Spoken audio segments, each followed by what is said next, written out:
Hey people, it's Wednesday. Wednesday. How's my people doing?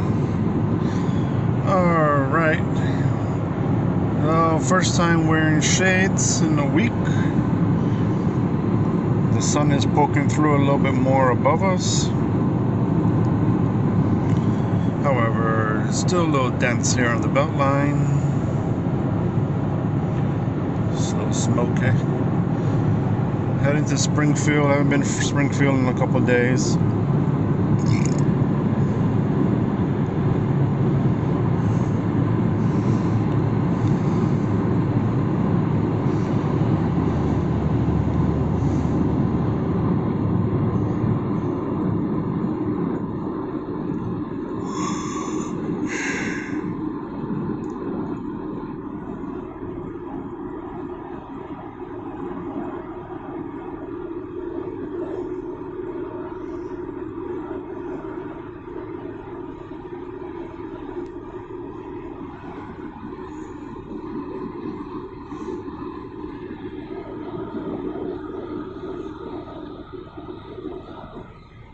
You see it's a little denser here up here coming up. Check out the trees. You see how dense it is in the trees. So if it's like this here, then Springfield is probably a little bit more socked in. Scud running.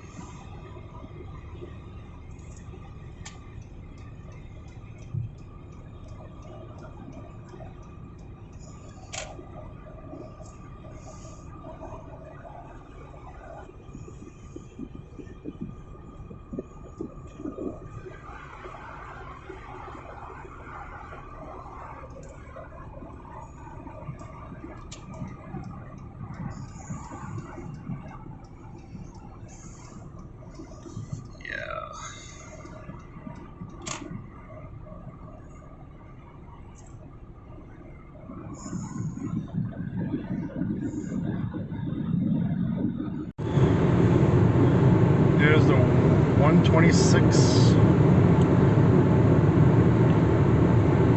in Springfield. Well, 105 turns into the 126.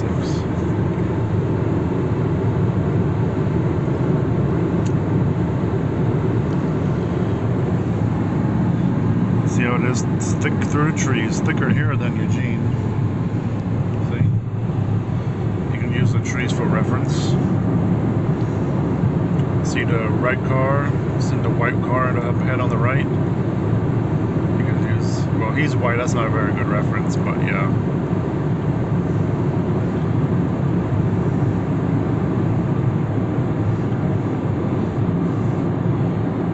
Look how thick it is just around the corner up ahead.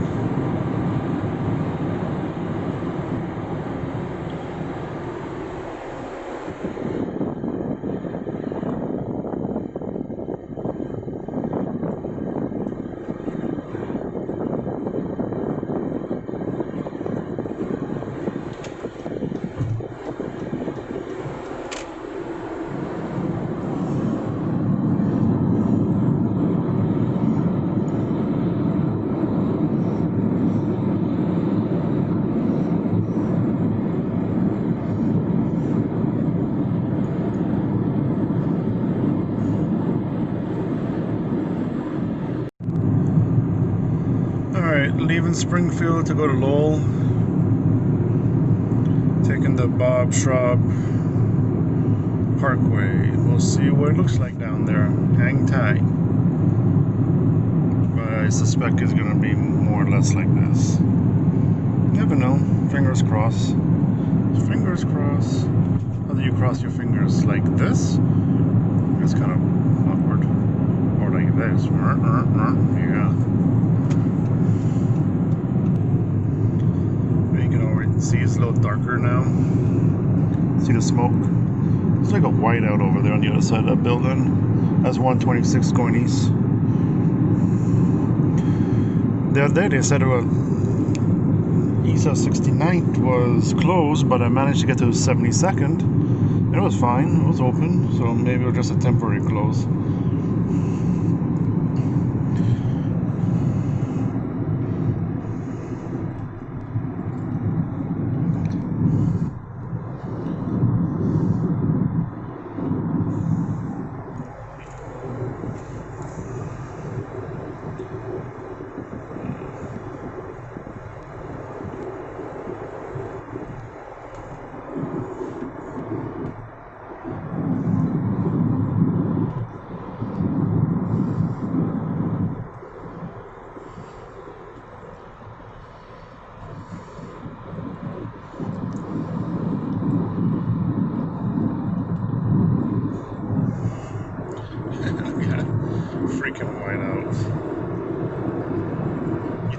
lock it to low.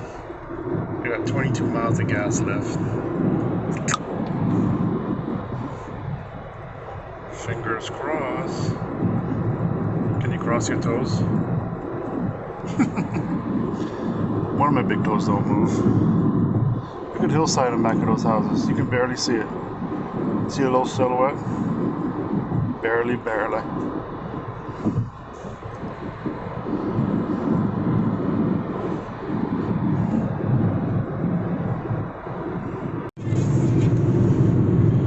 Alrighty, just past Jasper.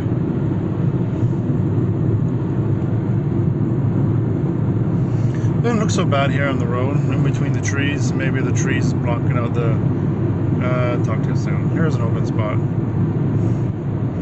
Down below is the river. Hey! The rig is on the train tracks. How you like that? I want to get some train tracks for Drusilla.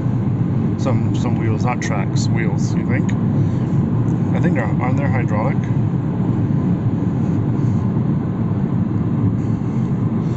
Those rigs, I mean, they drive like a normal rig on the road, but when they go on the railroad tracks, they have train wheels. I'm sure they're hydraulically probably used.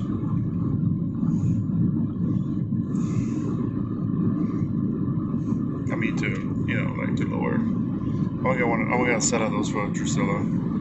That'd be pretty cool, huh? Well, I mean, shit. Doc and Marty did it in their DeLorean, so why can't I do it from Drusilla?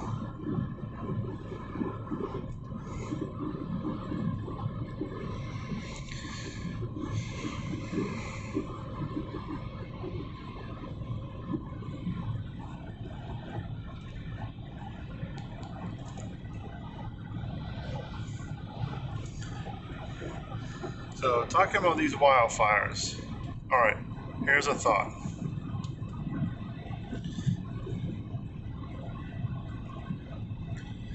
What would be the consequences would be more fires. Okay, so, ooh, somebody logged down there. See the river? Alright, so, we all know mismanagement of forest fires. I mean, of the forests, regardless of who owns them, is just a disaster waiting to happen. Hence, we got Santam Canyon fire, Beachy Creek. I think that's all involved up there. And this one here is the Holiday Farm fire, and many others. All right, so we all know mismanagement of forests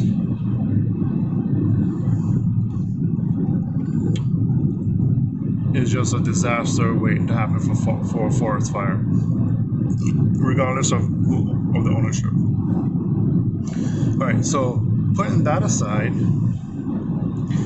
if indeed there was a ban, just say a nationwide ban on logging,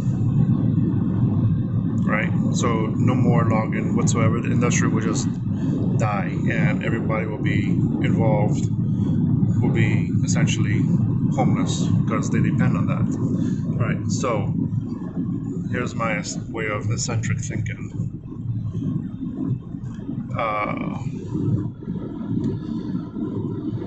So nationwide ban on logging. So you have no more wood products, no more wood whatsoever, right?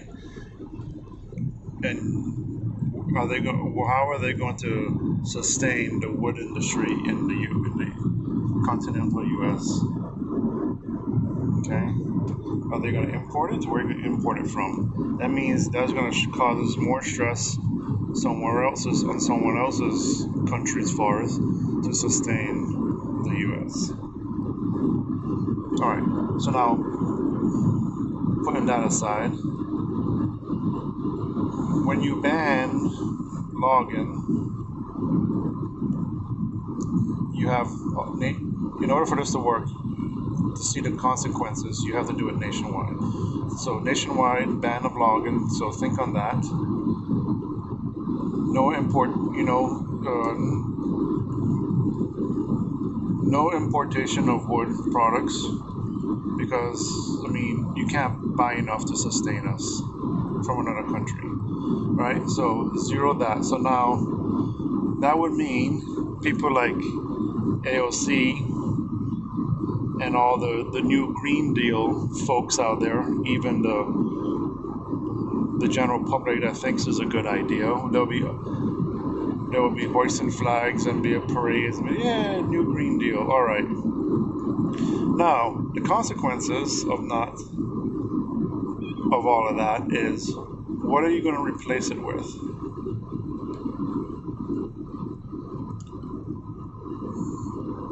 Does it mean you're going to have to develop more plastic? Because there is plastic timber out there. I've seen it with my own two eyes when I was in college. Plastic grade timber.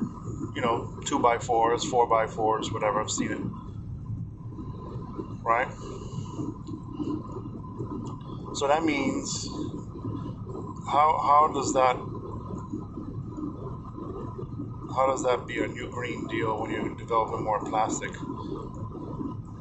And they want to ban straws, plastic straws, and suck on the cardboard ones. That shit gives me a sore throat. So you still gotta, what are you gonna replace toilet paper with? Synthetics? Again, you're putting more strain on the environment doing it that way. It's the same shit with these electric cars like Tesla. Sure, it's a good idea. Oh, I have an electric car, you gotta charge it up. But the batteries, they gotta dig that shit out of the ground to put a 1,000-pound battery in your car. How much do you think they gotta mine to do a 1,000-pound battery in a Tesla, or however it holds? Oh, well, that's not renewable. Timber is renewable. So not only are you going to collapse the whole industry for those, just because they don't want to manage their forest right, they want to go green. You're gonna have more fires because of, if they can't manage the forest now and they want to ban it, timber, that means they're not going to manage the forest then either. So the whole country will go up in flames, coast to coast, border to border. And also the consequences is that the products we know today that uses wood, lumber, wood, byproducts of wood, whatever it is, will not exist anymore. So even the green people, even the people that want to go green, we'll check out the lake. Even the people that want to go green is going to get pissed off because they can't wipe their ass no more. They can't use certain products that they custom of using that requires wood, byproducts of wood. Then what? It's not gonna last. They're gonna open it back up and say, "Hey, you guys can log again." Everything sounds good on black and white until you actually do it.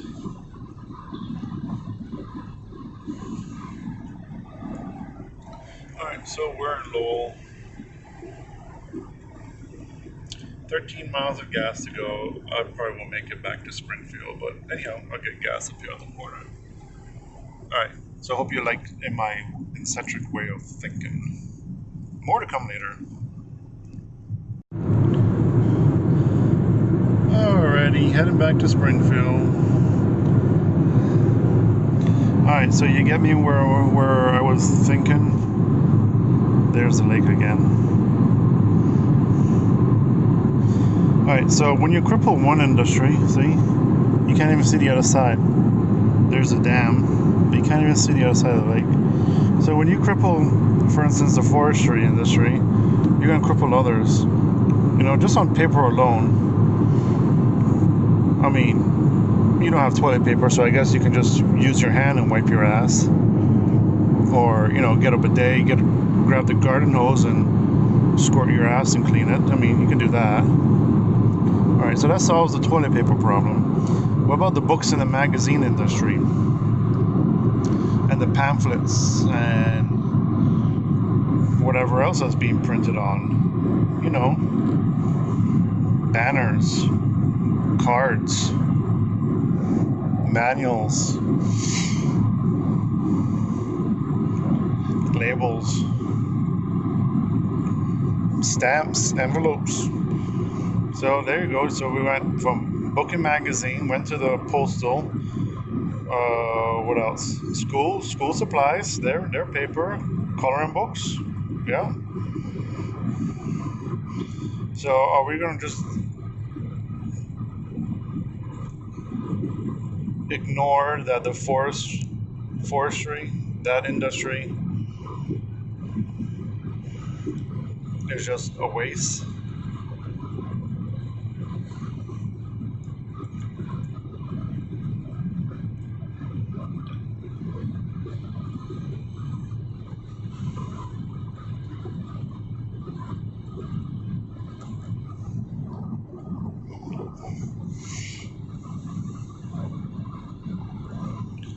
So when you take one industry out to play, you're going to cripple the others that's involved. Regardless if they use timber or not, they also use the byproducts of it. And there's a lot more industries using byproducts than construction using wood.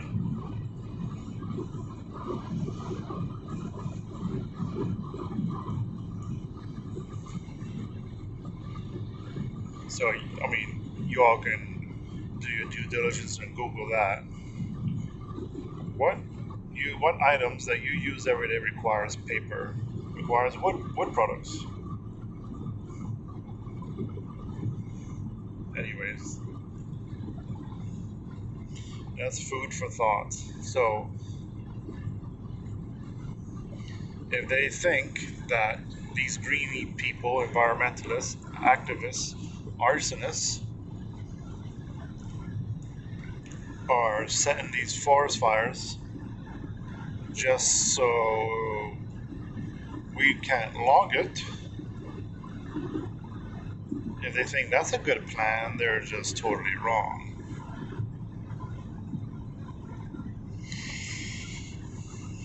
It starts from the top down. It starts from the government, the governor.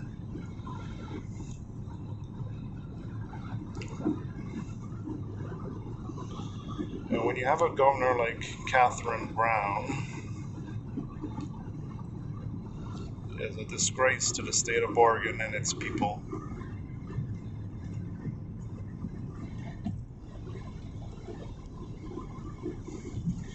Good old kitty girl.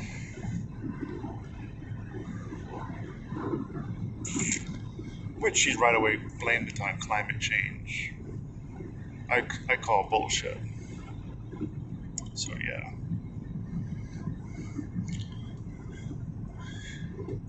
But they caught her on Face the Nation when she said it was decades of mismanagement, forestry mismanagement.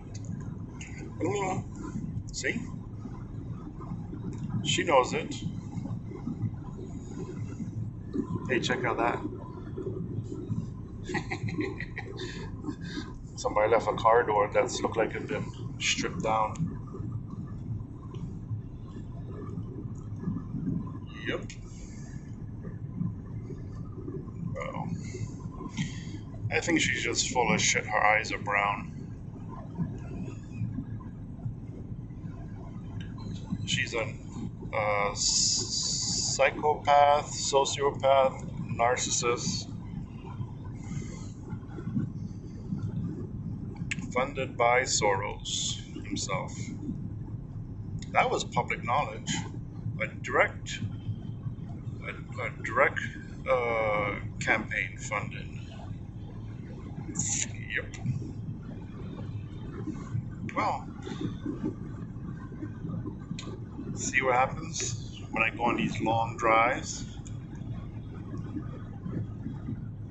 I give you my way of thinking. No, you can do whatever you want to do with it. I don't care.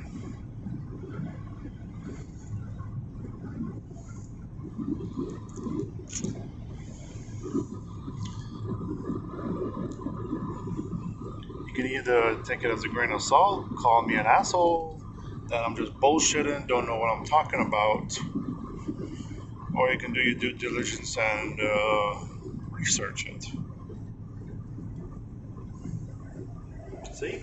Wood. That's where your toilet paper comes from, Katie girl, to wipe your ass. Now,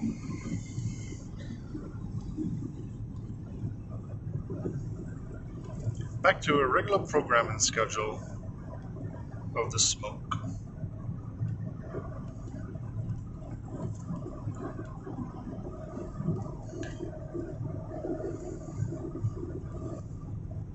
Pretty thick still.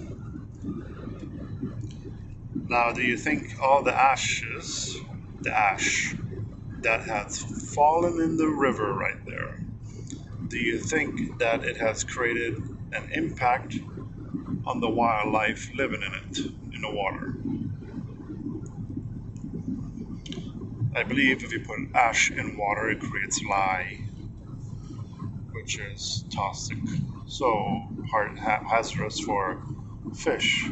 So if you put ash in your fish bowl at home, they're gonna die. So the next question is, do you think are the environmentalists going to come up with some other bullshit saying of all the smoke and the ash falling in our rivers and lakes, all the fish are going to die, and all the crawdads and whatever else that lives in the water, fresh water, are they going to die? Probably not. If the body of water is big enough, then it will overcompensate for the ash that's has fallen and continue to fall in the water. But if you have a fish pond in your yard, then yes, I would say your fish in there will probably die.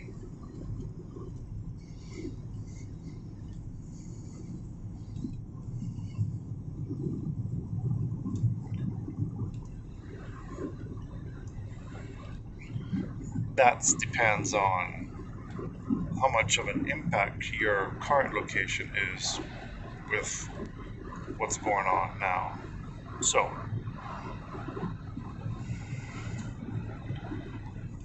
anyways, I gotta giddy up. Train tracks. Gotta giddy up.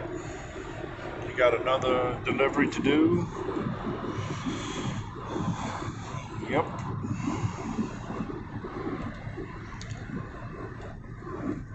I've been uploading every 2 or 3 days, but since this drive to Lowell and back have eaten up a lot of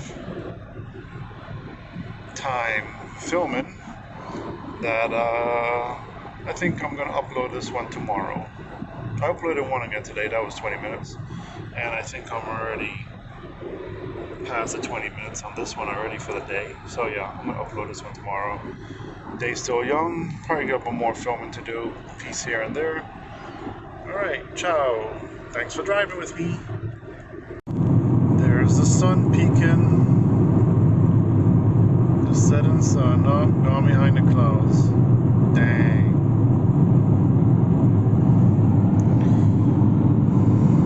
Here on the 105 West Eugene. The smoke doesn't look too bad over here in Eugene, but my God, Springfield sure got it. But